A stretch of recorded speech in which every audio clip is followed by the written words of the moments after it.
All right, today we're jumping into a really fascinating book. It's called Abundance: The Future is Better Than You Think by Peter H. Diamandis and Steven Kotler. We're going to break down the biggest ideas from this book and explore, what they could really mean for all of us. This book has a pretty bold, you could even say radical idea at its core.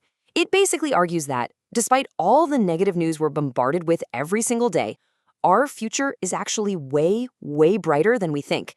So how do they even make that case? Well, let's dive in and find out. Okay, so here's how we're going to tackle this. We've got 6 main ideas.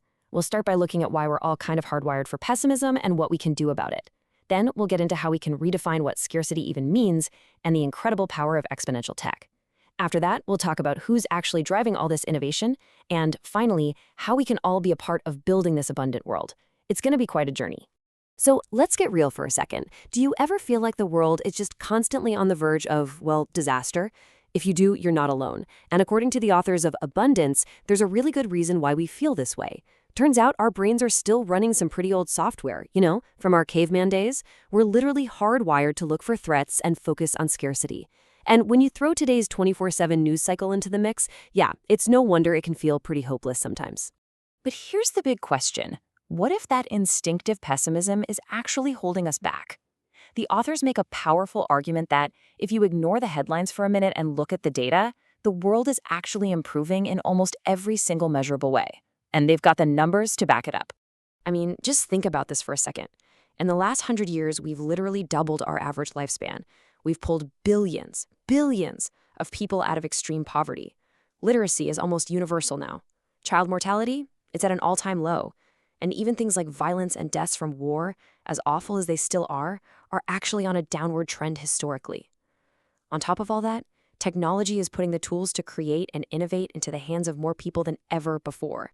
So we're not just talking about things getting a little bit better here. No, the authors are talking about a future of genuine abundance, a world where basic needs and opportunities, I'm talking clean water, food, energy, healthcare, education, are available to every single person on the planet. And listen, they're very clear. This is not some pie-in-the-sky fantasy. It's a future that's actively being built as we speak, using real, tangible technology and innovation. Okay, now let's be super clear about something. The authors aren't wearing rose-colored glasses here. They're not saying we don't have huge, serious problems to solve. Of course we do.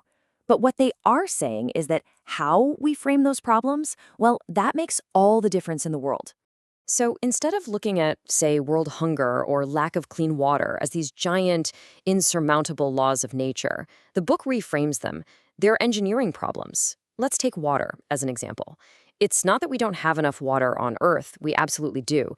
The issue is that it's not always in the right place, in the right form, at the right time. That's a distribution and technology problem, not a fundamental scarcity problem. And that's a problem we can actually solve. And this is where it gets really, really exciting. For the very first time in human history, we are connecting the entire planet to the internet. Think about what that means. We're giving billions of people access to information, to global markets, to opportunities they have never, ever had before. The authors have a name for this group, the Rising Billion, and they argue this is going to be one of the single biggest engines for innovation and economic growth we've ever seen. So what's the engine behind all this incredible change? Well, the authors point to one massive factor: exponential technological growth. See, our brains are kind of built to think in a straight line, 1, 2, 3, 4. But technology doesn't progress like that. It grows exponentially. It doubles and doubles again in power and performance. And when that happens over time, the results can be absolutely mind-blowing. Just look at computing power. We've all heard of Moore's Law, right? For the last 50 years, the power of a microchip has pretty much doubled every 2 years. That's not linear, that's explosive. It's the reason the smartphone in your pocket right now is literally millions of times more powerful than the supercomputers NASA used to send astronauts to the moon. And it's not just computers. We're seeing this exact same exponential curve in AI, in robotics, in synthetic biology, you name it.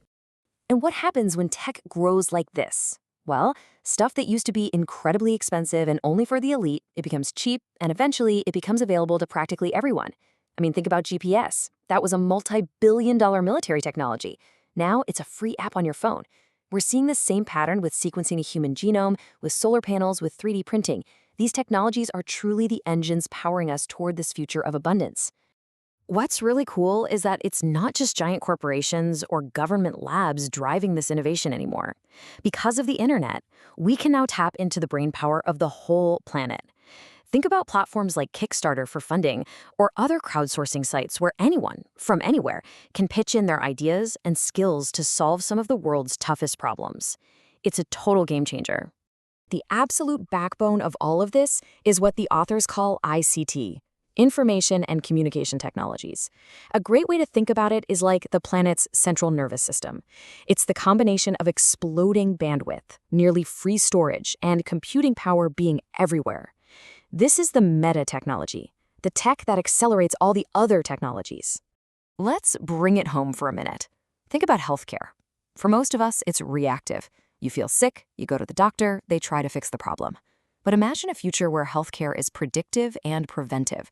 What if we could stop diseases before they even start? Well, that's not science fiction anymore. Thanks to things like AI-powered diagnostics, cheap genetic sequencing, and all the data from our smartwatches, this revolution is happening right now. And this isn't just happening in healthcare. Look at energy. The cost of solar power has plummeted so fast it's now the cheapest form of new electricity in history. Or water. We're seeing amazing new technologies like solar-powered desalination and advanced filters. And food? We're talking vertical farming in cities, lab-grown meat, precision agriculture. All these things are tackling scarcity head-on. So who are these architects of the future? Who's actually building this stuff? Well, it's not just the people you'd expect. The scientists in white lab coats or the CEOs in fancy boardrooms. Because technology has become so accessible, it's also the makers, the tinkerers, the entrepreneurs working out of their garages and basements. The power to innovate has been democratized. The book highlights 3 key groups. First, you have the DIY innovator. These are people using tools like 3D printers and open-source hardware to build incredible things right from their desktops. Then you've got the techno-philanthropist. This is a new kind of philanthropist who is data-driven and isn't afraid to fund massive moonshot projects to solve global problems. And finally, you have agile, tech-savvy NGOs and social entrepreneurs who are creating scalable solutions that can impact millions.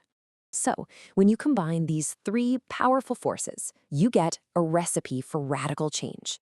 You've got the exponential technologies providing the tools, you've got the DIY innovators creating the solutions, and you've got the techno-philanthropists providing the funding and the focus.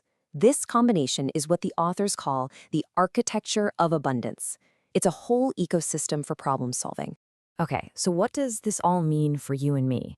The book is really clear on this point. This incredible future of abundance, it's not guaranteed. It's not just going to magically happen on its own. It's something that we, all of us, have to choose to build. So how do we get involved? Well, it all starts with a shift in mindset. It means consciously choosing to challenge that built-in pessimism. It means looking for the progress, supporting the innovators who are pushing the boundaries, and participating wherever you can. It's about thinking bigger, and most importantly, working together. The authors put it perfectly with this line: "The future is not something that happens to us. It is something we create." At the end of the day, Abundance is one of those books that can really change how you see the world. It's a powerful antidote to all the doom and gloom we hear so often. It's not about blind faith or wishful thinking. It's a call for what we might call informed optimism, an optimism that's grounded in real data, incredible technology, and the power of human ingenuity. So yeah, the book leaves us with a pretty big question. What part will you play in creating this abundant future?